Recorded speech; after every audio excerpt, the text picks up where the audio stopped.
আমি ইউটিউবে অনেক ভিডিও দেখি যেগুলোর ভিডিও ফুটেজ বেশ ইন্টারেস্টিং হয়, বাট সেগুলো দেখতে ভালো লাগে না, কারণ video resolution, light adjustment, colour grading এগুলো কোনো কিছুই ঠিকঠাক থাকে না। একটু সাজিয়ে না দিলে বা একটু ভালো করে প্রেজেন্ট না করলে ভালো লাগে না। একটা উদাহরণ দিই, আমি রিসেন্টলি একটা ড্রোন কিনবো বলে ভাবছিলাম।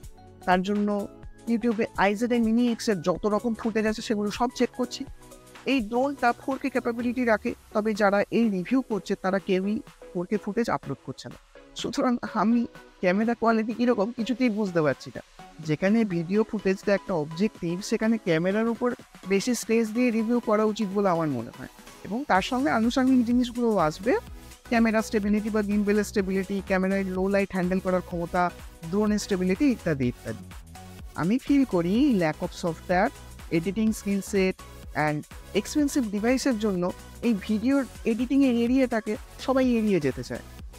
এতটা জটিল বা এতটাও খরচা সাপেক্ষ নয়। আজ আমি একটা ফ্রি সফটওয়্যার যেটা মোটামুটি সব রকম ডিভাইসেই চলে, অ্যান্ড্রয়েড, অ্যাপেল, ম্যাক, সেটা নিয়ে আজকে কথা বলবো। এর সবথেকে পজিটিভ দিক হলো ফ্রি হলেও এটা আপনার ভিডিও ফুটেজে কোথাও কোনো ওয়াটারমার্ক রাখবে না। আপনি এটাকে উইন্ডোজ সিস্টেমে ইউজ করতে পারবেন, তবে তার জন্য ইমিউলেটর লাগবে, যেমন ব্লুস্ট্যাক। এটা ইমিউলেটর দিয়ে কীভাবে চালাবেন সেটা পরে অন্য একটা ভিডিওতে না হয় আমি আপনাদের সঙ্গে শেয়ার করে নেবো। আজকে টপিকটা যেহেতু অন্য, সফটওয়্যারটা পার্সিয়ালি ফ্রি বলবো, কারণ এটা দিয়ে অ্যাপ্রক্স 100 ভিডিও বা প্রজেক্ট হ্যান্ডেল করতে পারবেন। তবে এই কাউন্টটা কিন্তু কম নয়। লিমিট রিচ করে গেলে পাতি বাংলা পদ্ধতিতে ইমেল আইডি নতুন আর নতুন ফোন নাম্বার দিয়ে আবার নতুন করে রেজিস্ট্রেশন করে দিন। লাইসেন্স কেনার কোনো দরকার নেই ইনিশিয়াল স্টেজেতে। টাইটেলে যেরকম দেখছেন একদম ঠিক, আজ আমি ভিএন এডিটর নিয়ে কথা বলবো। কিভাবে এডিট করবেন সিম্পল 8টা স্টেপ দিয়ে, এবং সেটাও আপনার অ্যান্ড্রয়েড মোবাইল দিয়ে। আমি এখানে ইউজ করেছি আমার স্যামসাং S21 FE। চলুন টিউটোরিয়ালটা স্টার্ট করা যাক। আমি চন্দ্রচূড়, আপনাদের হোস্ট। এক্সপ্লোর রিভিউ চ্যানেলেতে আপনাদেরকে স্বাগত। প্রথমেই জেনে নিই এই 8টা step key key. Import video clip to timeline, split and delete unwanted part of clip, adding video title, adding subscribe sticker, video speed adjustment, adding background music, video light and color adjustment, export to 4K resolution. মনে রাখবেন আমি কিন্তু এখানে colour adjustment বলতে আমি colour grading বোঝাইনি। আমি colour গ্রেডিংটা পরে অন্য একটা ভিডিওতে ডিসকাস করবো এবং সেখানে বলবো। আপনি চাইলে ডাইরেক্টলি আপনার পছন্দের স্টেপে জাম্প করতে পারেন, টাইমলাইন ভিডিও ডেসক্রিপশানে পেয়ে যাবেন।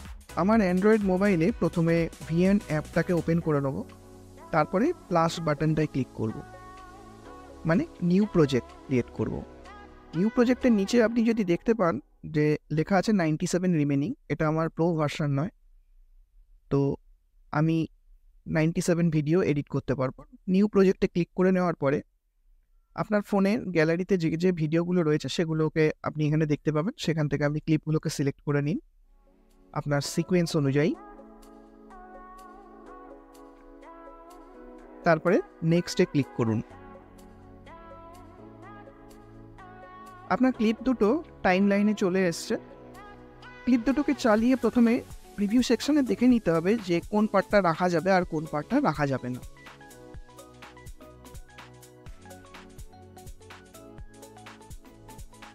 আপনি যদি দেখেন ক্লিপের প্রথম দিকেই একটা বাচ্চা ছেলে সামনের দিকে হেঁটে যাচ্ছে আর একটা লোকও রয়েছে।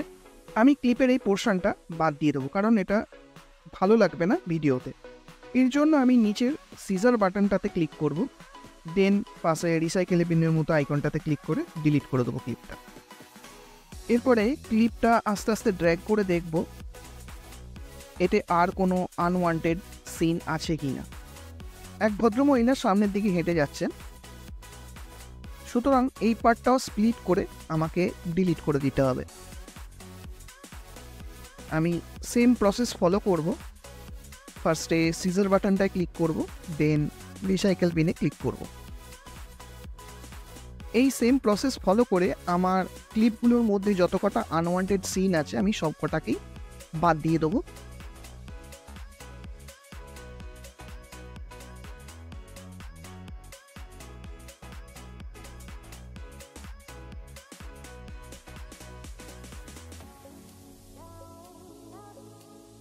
সবকটা ক্লিপের লাস্টের দিকে ভিএন এডিটরের একটা ডিফল্ট ক্লিপ থাকে, যেমন এখানে আপনি দেখতে পাচ্ছেন। আপনি চাইলে এটাকে রাখতে পারেন, আবার ডিলিটও করে দিতে পারেন। আমি এটা ডিলিট করে দিলাম আমার ক্ষেত্রে।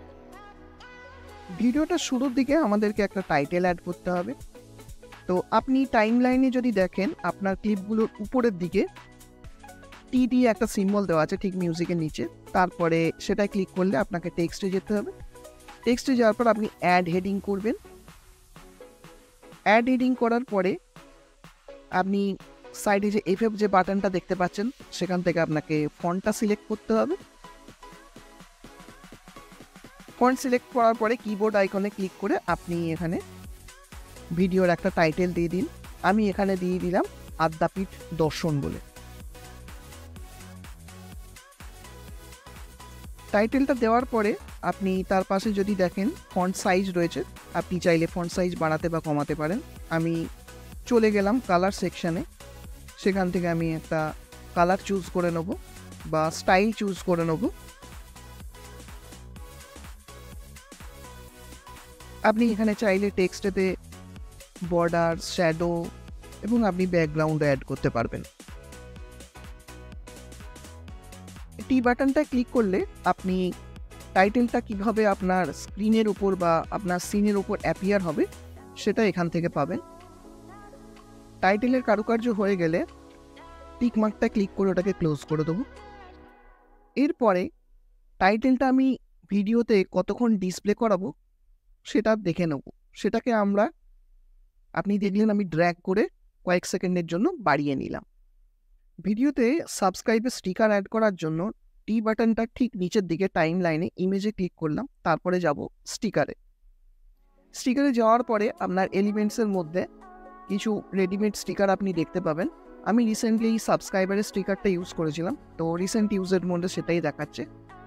আদারওয়াইজ আপনি এখানে সার্চ করে নিতে পারেন, আবার এক্সপোর্ট বাটনে ক্লিক করে আপনার গ্যালারি থেকে বা ডাউনলোড করে এক্সপোর্টও করে নিতে পারেন।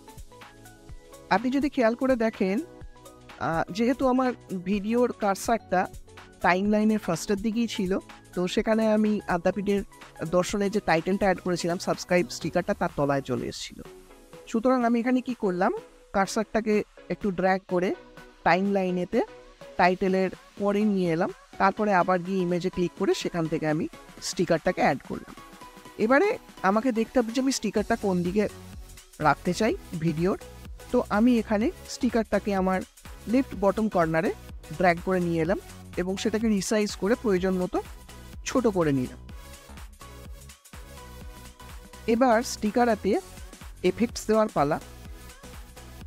স্টিকারটাকে পজিশনে নিয়ে আসার পরে স্টিকারটা সিলেক্ট করলে আপনি দেখতে পাবেন একটা নীল রঙের টুলবার এসে হাজির হয়েছে আপনার স্ক্রিনের উপরেতে। আপনি সেখানে গিয়ে মোশন বাটনে ক্লিক করলে আপনি দেখতে পাবেন অনেক রকমের অ্যানিমেশনের অপশান রয়েছে।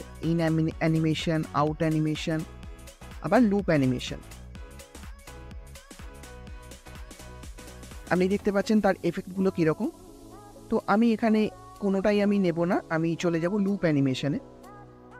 আমি সাবস্ক্রাইবের স্টিকারটাকে ব্লিঙ্ক করাতে চাই যাতে এটা ভিজিবল হয় যারা দেখবে ভিডিওটা। তা আমি এখানে ব্লিঙ্ক অপশানটাই চুজ করব, বাট আপনি বাদবাকি এফেক্টসগুলো দেখে নিতে পারবেন। এখানে আপনি আপনার পছন্দ মতো এফেক্টস আপনি এখান থেকে সিলেক্ট করে দিতে পারেন, বাট আমি এখানে ব্লিঙ্ক সিলেক্ট করে অ্যাপ্লাই করে দেব। সাবস্ক্রাইবার স্টিকারটা ডুপ্লিকেট ক্রিয়েট করব আরও 2-1 জায়গায় অ্যাড করবার জন্য নীল রঙের টুলবারে ডুপ্লিকেট বাটনটায় ক্লিক করে। আপনার যদি একের বেশি লাগে এবং ভিডিও যদি লেন্দি হয়, আপনি আরও ডুপ্লিকেট করে সেটাকে টাইম লাইনে প্লেস করতে পারেন। এবারে ভিডিও ক্লিপগুলোর মাঝে মাঝে ট্রানজিশন অ্যাপ্লাই করব। ট্রানজিশন অ্যাপ্লাই করার জন্য ক্লিপের মাঝে বা শুরু বা লাস্টের দিকে যে প্লাস সিম্বলগুলো আছে সেগুলোতে ক্লিক করলে আপনি ট্রানজিশনের অপশানগুলো পাবেন। আপনি প্রিভিউতে ট্রানজিশনগুলো দেখে নিয়ে সেখান থেকে অ্যাপ্লাই করে নিতে পারেন। ট্রানজিশনের ডিউরেশন কতটা রাখবেন সেটাও আপনি এখান থেকে ডিসাইড করে নিতে পারবেন। এখানে আপনি অ্যাপ্লাই টু অলে ক্লিক করে সব কটাতে ট্রানজিশনটা অ্যাড করে নিতে পারেন। ভিডিও স্পিড অ্যাডজাস্ট করবার জন্য নিচের মেনুতে স্পিড বাটনে ক্লিক করে ভিডিওর স্পিড মেনুতে চলে এলাম। এখানে আপনি রেগুলার এবং কার্ভ দুটোতেই অ্যাডজাস্ট করতে পারেন। আমি কার্ভটা বেছে নিলাম কারণ ভিডিওটা যখন শ্যুট করা হয়েছিল ভিডিওর মুভমেন্ট একটু ফাস্ট ছিল, তাই কার্ভে অ্যাডজাস্ট করে যাতে আমি একটা সিনেম্যাটিক মোশন দিতে পারি ভিডিওটাতে, সেই কারণের জন্য আমি কার্ভ অপশানটা বেছে নিলাম। আপনি এখানেতে ফাস্ট থেকে স্লোয়ের দিকে যেতে পারেন গ্র্যাজুয়ালি, আবার স্লো থেকে ফাস্টের দিকে যেতে পারেন। আপনি এখানে যদি দেখেন আমি এখানে স্লো থেকে ফাস্টের দিকে যাচ্ছি গ্র্যাজুয়ালি। লাস্টে যখন ভিডিও ফুটেজটা দেখবেন তখন আপনি বুঝতে পারবেন যে ভিডিও ফুটেজটা কীরকম এসেছে।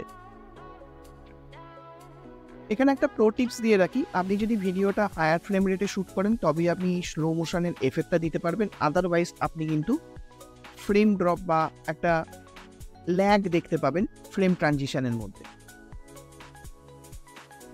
নেক্সট ক্লিপটার জন্য আমি ঠিক সিমিলার অ্যাপ্রোচ অ্যাপ্লাই করব।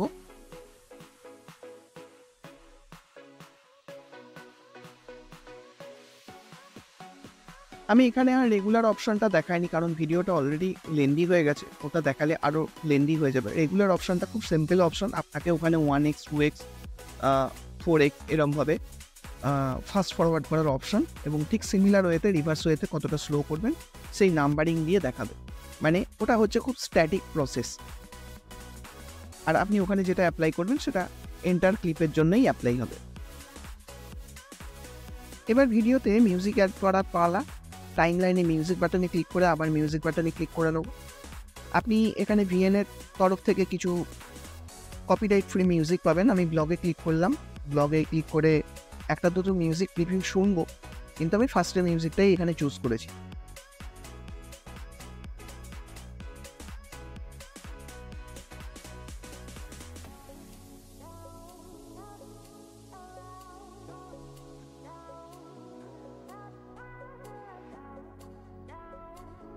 আমি এখানে ফেড ইন ফেড আউটে গিয়ে কয়েক সেকেন্ড করে অ্যাড করে দেবো যাতে করে স্টার্ট এবং এন্ডটা স্মুথ হয়, নাহলে মনে হবে যেন সাডেনলি স্টার্ট হলো আবার সাডেনলি শেষ হয়ে গেল। করার পরে অ্যাপ্লাই করে দিলাম। এবার ঝট করে ভিডিওর প্রিভিউটা একবার দেখে নেবো, দেখবো যে ভিডিওটা কেমন দেখতে লাগছে।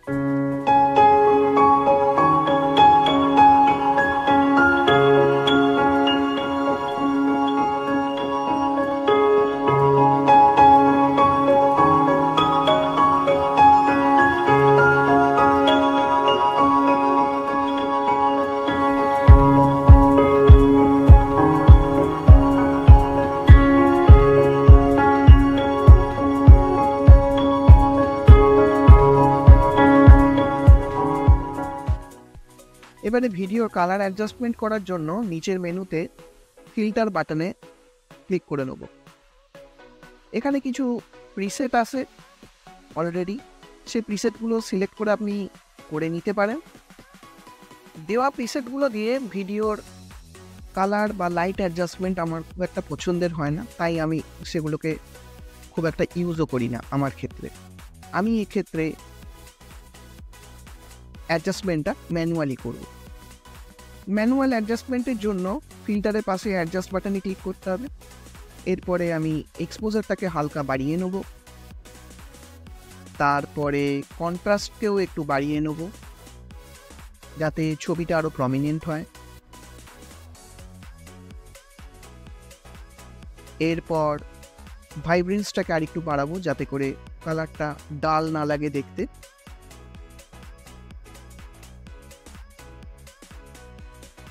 টেম্পারেচারটাকে একটু ওয়ার্মার সাইডে রাখবো যেহেতু ডে লাইটে শ্যুট করেছি, এটা দুপুরবেলার টাইম ছিল। হিউজ স্যাচুরেশন এবং লাইটে কিছু অ্যাডজাস্টমেন্ট করব। এটাকে অ্যাকচুয়ালি কালার গ্রেডিং বলা হয়। এই কালার গ্রেডিং আমি আমার পরের ভিডিওতে আপনাদেরকে ডিটেলসে দেখাবো। কালার গ্রেডিং অ্যাপ্লাই করার পরে এবারে ভিডিওটার রিভিউ দেখে নেওয়ার পালা, তারপরে আমরা এক্সপোর্ট করব।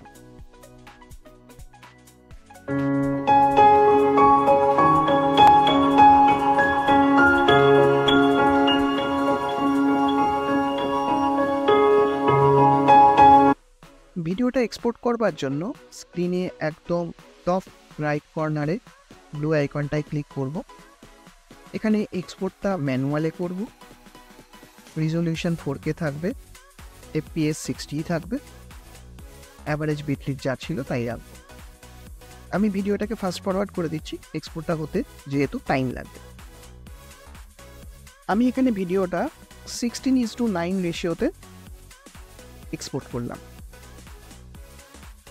সেম ভিডিওটাই আপনি আবার পোর্ট্রেট মোডে মানে 9:16 মোডে করতে পারবেন। অরিজিনালে ক্লিক করে টিকটক সিম্বলটাকে সিলেক্ট করে নিন, দেন একবার প্রিভিউ দেখে নিয়ে সেটাকে আবার টপ রাইট কর্নারে এক্সপোর্ট বাটনে ক্লিক করে এক্সপোর্ট করে নিন। তবে হ্যাঁ, ল্যান্ডস্কেপ মোড বা 16:9 অ্যাসপেক্ট রেশিওর ভিডিওকে আপনি পোর্ট্রেট মোড বা 9:16 মানে যেটা টিকটক মোড, সেটাই করতে গেলে আপনাকে কিছু অ্যাডজাস্টমেন্ট করতে হবে, যেমন টাইটেল আর সাবস্ক্রাইব স্টিকার ইত্যাদি।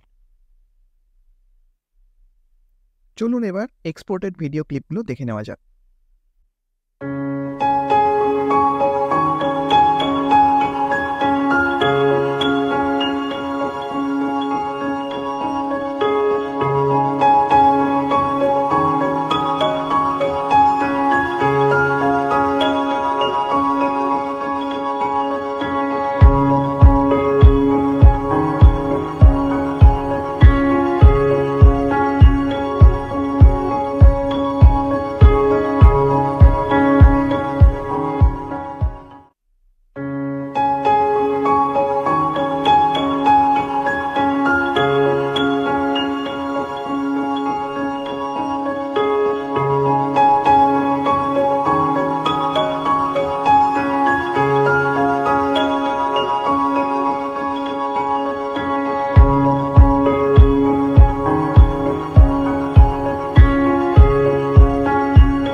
আমি এই ব্যাপারে এক্সপার্ট নই, তবে যেটুকু জানি সেটা আপনাদের সঙ্গে শেয়ার করে নিলাম। কোথাও কোনো কিছু বুঝতে অসুবিধা হলে বা কোথাও কিছু গ্যাপ থাকলে, ভুল ত্রুটি থাকলে কমেন্ট করে জানাবেন। অবশ্যই ট্রাই করব হেল্প করবার জন্য। লাইক, সাবস্ক্রাইব, শেয়ার করতে ভুলবেন না, এটা মোটিভেশন আমার কাছে, যেমন প্রত্যেকবার বলি। আবার পরের ভিডিওতে দেখা হবে। ততদিন সুস্থ থাকবেন, ভালো থাকবেন, আনন্দে থাকবেন। আজকের মতো এটুকুই।